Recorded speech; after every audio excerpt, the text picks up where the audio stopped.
So before I go further, we wish to acknowledge this land on which the University of Toronto operates. For thousands of years, this land has been the traditional land of the Huron-Wendat, the Seneca, and most recently, the Mississaugas of the Credit River. Today, this meeting place is still home to many Indigenous people from across Turtle Island, and we are grateful to have the opportunity to work on this land. And while we're not meeting on campus and in person, this land acknowledgement to me takes on new meanings today while we meet in this virtual space. Because more than 6 months into the lockdown, we have come to be more dependent on technologies like Zoom and many other platforms.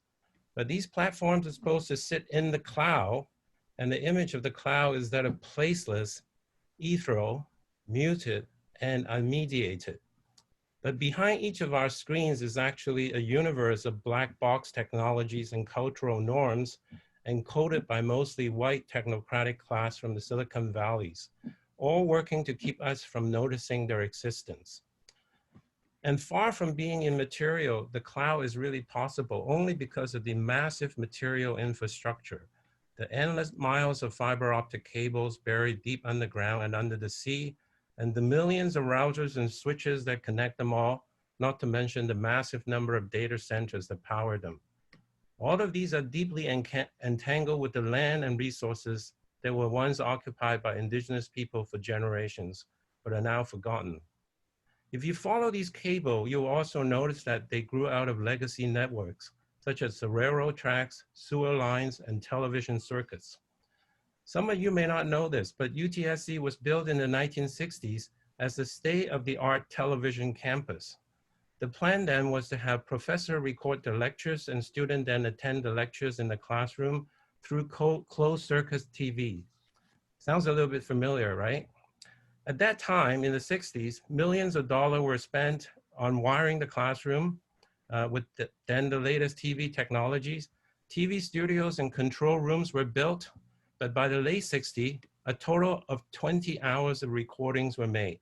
And today, only a few hours exist in the digital archive at the library downtown. So despite the limited success of the TV experiment, UTSC, or Scarborough College it was called then, was celebrated as the icon for ushering in the age of the global village. The idea that we are now, thanks to technology, lived in a flattened world where everyone could be connected. But as it turned out, the infrastructure of the campus at the time with all the TV cables being laid was perfect for being repurposed for the new fiber optic age. So here we are now, online learning 2.0, and hopefully we have learned some lessons, and that COVID, of course, has certainly helped reveal many of the fragile and even infrastructures that we have. We also learned that while digital technology increasingly shape our world, they are rarely designed to reflect the perspective of the people that at the margins or are rendered invisible in the digital space. So whose global village are we talking about? And how can we make sure that the diversity of voices is heard, and how can we use technology to be more inclusive of other ways of knowing, spiritual practices, and other modes of knowledge sharing and representations? Representations matter more than ever in the digital space. And how can we advance knowledge equity by redressing the deep epistemic injustice against Indigenous and Black people? And how do we expose the biases of current technologies that continue to reproduce unequal power relations? So in different ways, these are the common goals of the various projects that are housed in the Knowledge Equity Lab. And so in the first part of this evening's proceedings, after the welcome remark from the principal, we'll be hearing a bit about each of the projects that are currently ongoing at the Knowledge Equity Lab, and the people who are closely involved with them will give a little brief discussion, presentation.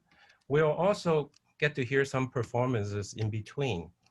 In the second hour, we'll have an interesting virtual mix and mingle with a potluck and a community gardening exercise in the beautiful valley, the land on which our campus actually situated.